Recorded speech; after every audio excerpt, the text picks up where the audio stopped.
How's this for drama?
Just perfection. Wow. Tears and cheers. That gentleman didn't think he was going to get emotional when he saw Andy Pettitte and Derek Jeter come to get him. Everything came to the surface, Kenny. Yeah, it did. He's saved more games for Pettitte than any other pitcher. I know this. He's going to be one tough act to follow.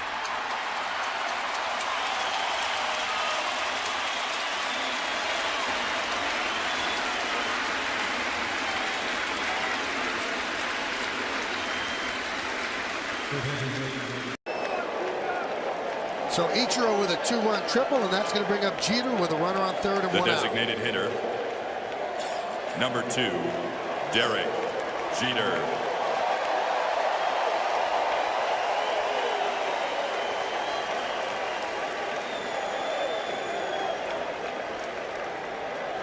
Now, the Red Sox wanted to play Bob Shepard's introduction to Jeter this weekend, and Derek said, please, no, that's the last place I want to hear it. I want to hear it at Yankee Stadium. Out of respect, I don't want to hear it at Fenway Park. So they're having their public address announcer bring him up to the plate. Infield is in against Jeter.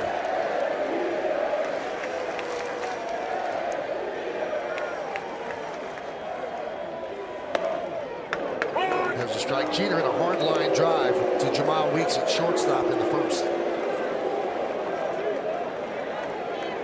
Whole Yankee dugout up. We don't know when Jeter's final at bat will be. It could be this one. He could play the entire game. But Girardi said he's going to take it at bat by at bat. Everybody wants to get a look.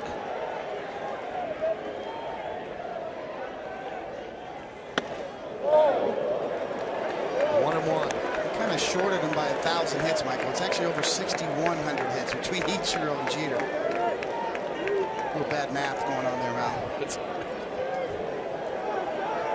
I knew it was a lot.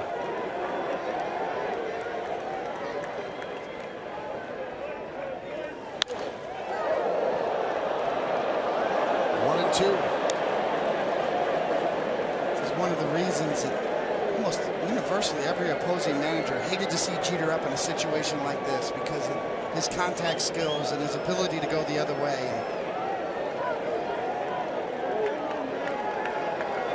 Clutch by design. You watch him take batting practice. Everything's the opposite field. Short, quick, compact. Even pitches on the inner half, obviously. Put the barrel of the bat on the ball, drive it the other way, get a run home. The 1-2. Chop toward third.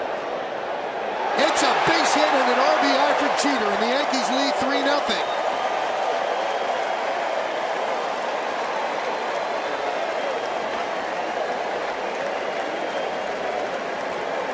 And they toss that ball into the Yankee dugout in case it's his last one.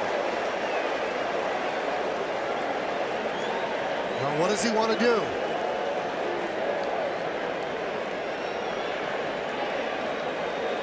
And that is going to be it for Derek Jeter. His final hit, an RBI single, as Jeter says goodbye to baseball.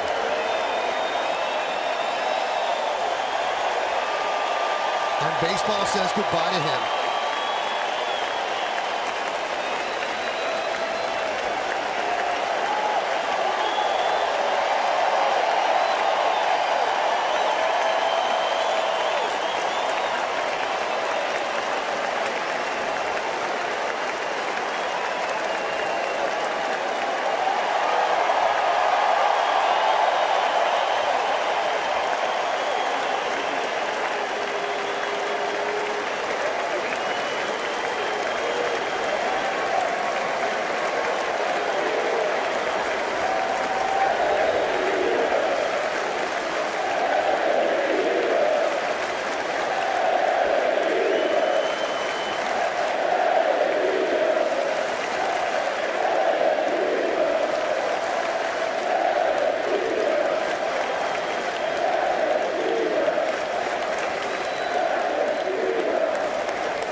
And one of the greatest careers in Yankees history has just come to an end.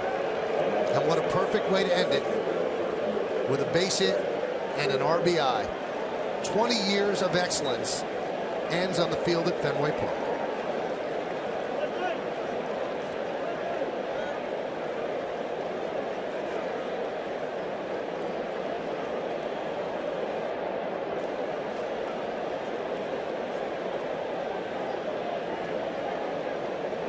Greg Gibson, the home plate umpire, motioning to both players. And the Dodgers celebrating in their dugout. That's into the right field corner. Robinson, nice catch for out number one. Well, I am a wizard from the future. Boom. I'm a real doctor. If you had your walk-up music created, who would compose it and or sing it, and what kind of music would it be? You know what? That's a good question. Nice curveball. Throws hard. And a nice big hand for Wilmer Flores as he comes to bat. Most of these fans know that Wilmer's about to get traded. And social media being such these days, everybody knows what the situation is. It's a little odd that Wilmer's still in the game, but the fans giving him a nice send-off here. Ground to him right at the shortstop, Amarista. And Flores retired, 2 out.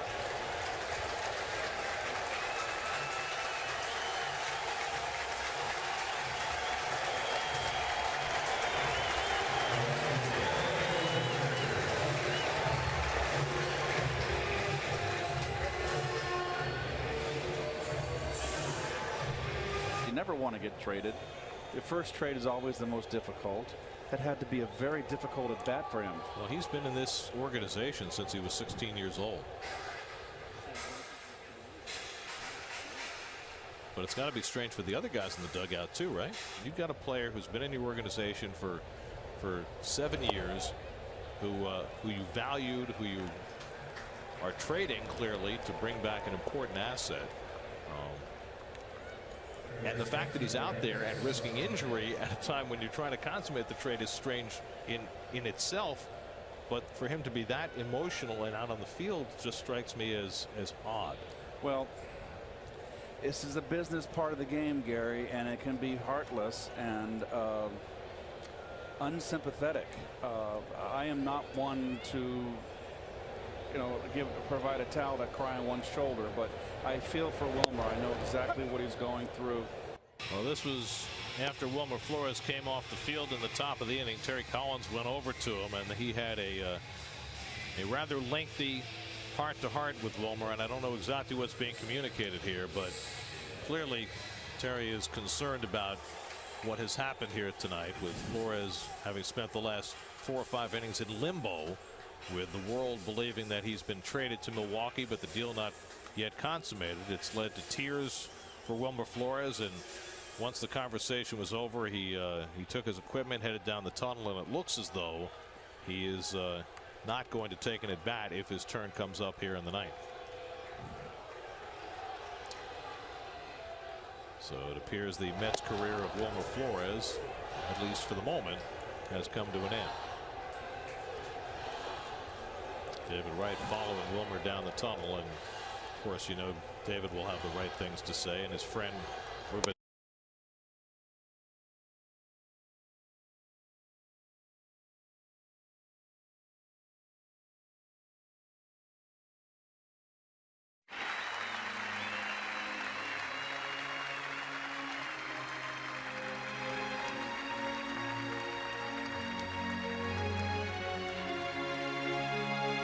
Today, we recognize and celebrate Giordano's life as we embark on a new season.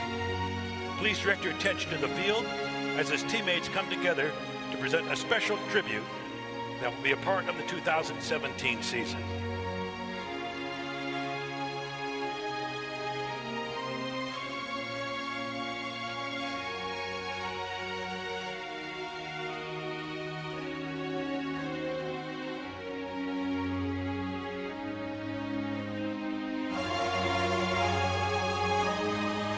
This banner signifies the Ace 30 patch will be worn on the right sleeve of all Royals jerseys to honor our fallen teammate. In addition to the Ace 30 logo is on display in the Royals Hall of Fame window for all to see throughout the year.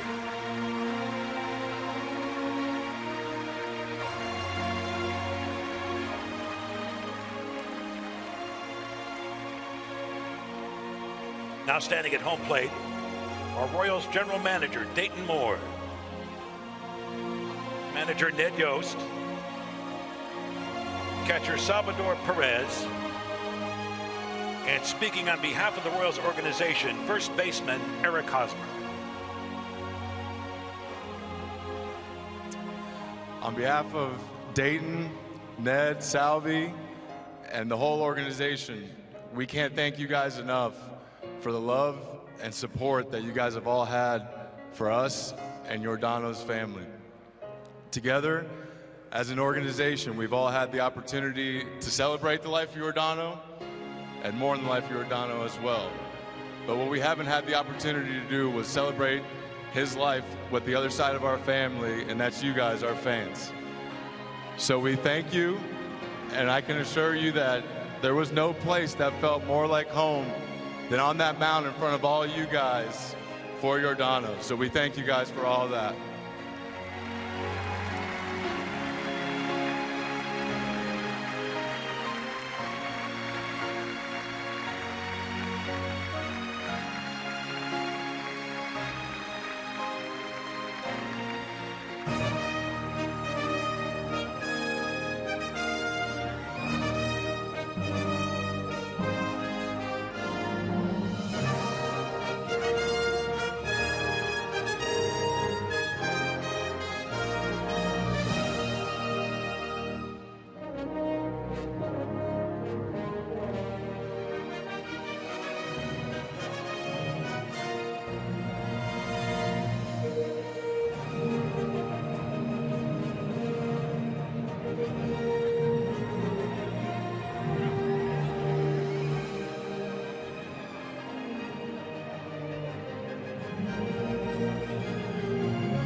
Presented by our proud men and women of the United States Air Force stationed at Whiteman Air Force Base.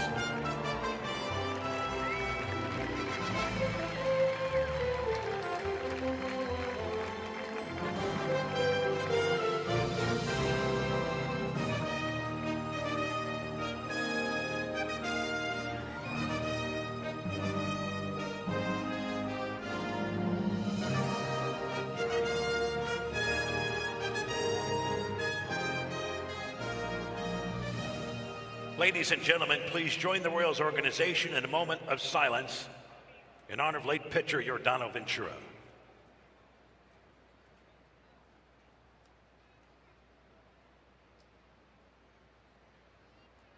Thank you.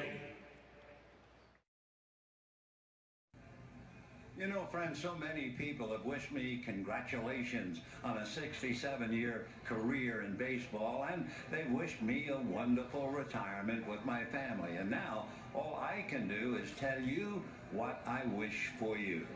May God give you for every storm a rainbow, for every tear a smile, for every care a promise, and a blessing in each trial. For every problem life seems a faithful friend to share, for every sigh a sweet song, and an answer for each prayer.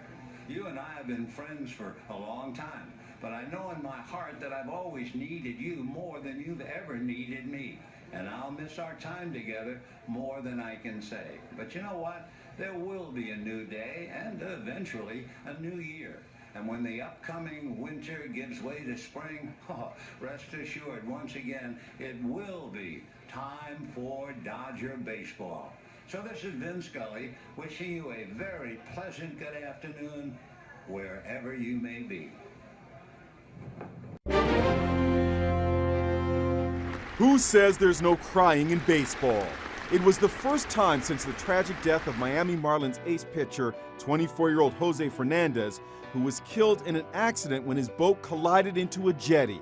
Every player wore Fernandez's number 16 and gathered at the mound to pay tribute by inscribing his number into the dirt.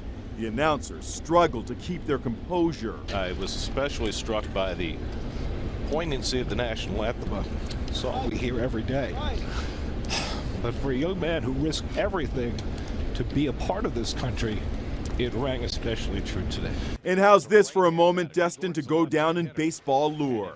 Player D. Gordon was first up to bat for the Marlins. He's a lefty, but he batted from the right side in honor of Fernandez, who was right-handed. And in tribute to Jose Fernandez, he took the first pitch of the game as a right-hand batter. After the first pitch, Gordon switched to his natural left side, and then an amazing thing happened. He cracks one to deep right field. That goes Bruce to the track, looks up, and that ball is out of here into the second deck. The first home run of the season for D. Gordon. He belted a homer that soared over Fernandez's number 16, painted on the right field wall. As Gordon rounded the bases, he burst into tears. I don't care who you are, who you root for, or how badly you want the Mets to be in the postseason. That was phenomenal. The Marlins went on to defeat the Mets 7-3. After the game, the team once again gathered at the mound and tossed their hats to the ground in one last tribute to their fallen pitcher.